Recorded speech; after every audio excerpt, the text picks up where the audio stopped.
Kekaisaran Romawi sangat kuat untuk waktu yang lama. Pada abad kedua Masehi, kekaisaran ini mencapai ukuran terbesarnya. Wilayahnya membentang dari Britania di utara hingga Afrika di selatan, dan dari Spanyol di barat hingga Suriah di timur. Kekaisaran ini sangat terorganisir dengan baik. Mereka memiliki tentara yang kuat, jalan yang bagus, dan sistem hukum yang adil. Kaisar adalah orang yang paling berkuasa, tetapi dia dibantu oleh banyak pejabat. Kehidupan di Kekaisaran Romawi cukup baik bagi banyak orang. Ada kedamaian dan kemakmuran. Orang-orang dapat berdagang dengan mudah di seluruh kekaisaran yang luas. Mereka menikmati pergi ke teater dan menonton balap kereta kuda. Bangsa Romawi membangun gedung, saluran air, dan kuil yang mengesankan. Banyak dari struktur ini masih berdiri sampai sekarang. Mereka mengingatkan kita pada kekuatan dan kejayaan Romawi kuno. Memasuki abad keempat Masehi, keadaan mulai berubah bagi Kekaisaran Romawi.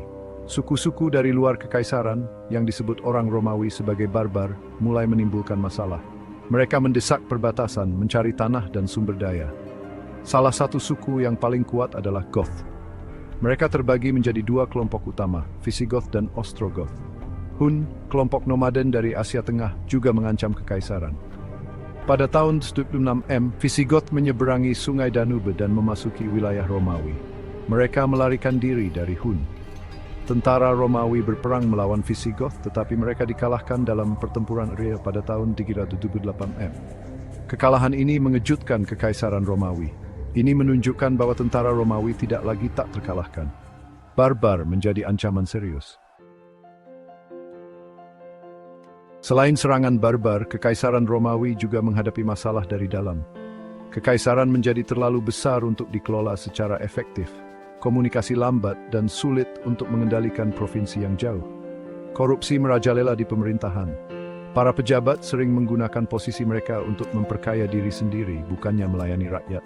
Kesenjangan antara si kaya dan si miskin semakin melebar.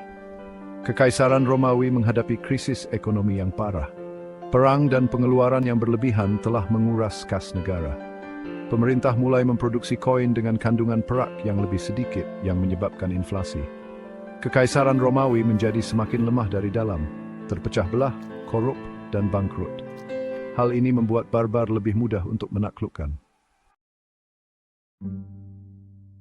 Pada tahun 410 Visigoth yang dipimpin oleh Alaric merebut dan menjarah kota Roma.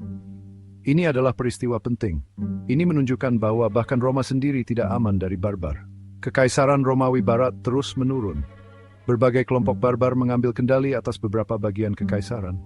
Akhirnya, pada tahun 476 seorang jenderal Jerman bernama Odoacer menggulingkan kaisar Romawi terakhir, Romulus Augustulus. Romulus Augustulus masih remaja ketika dia menjadi kaisar. Dia hanya berkuasa dalam waktu singkat. Odoacer memutuskan bahwa dia tidak membutuhkan seorang kaisar dan mengirim Romulus pergi. Peristiwa ini, penggulingan Romulus Augustulus, sering dianggap sebagai tanda berakhirnya Kekaisaran Romawi Barat. Itu adalah penurunan yang lambat, bukan keruntuhan yang tiba-tiba.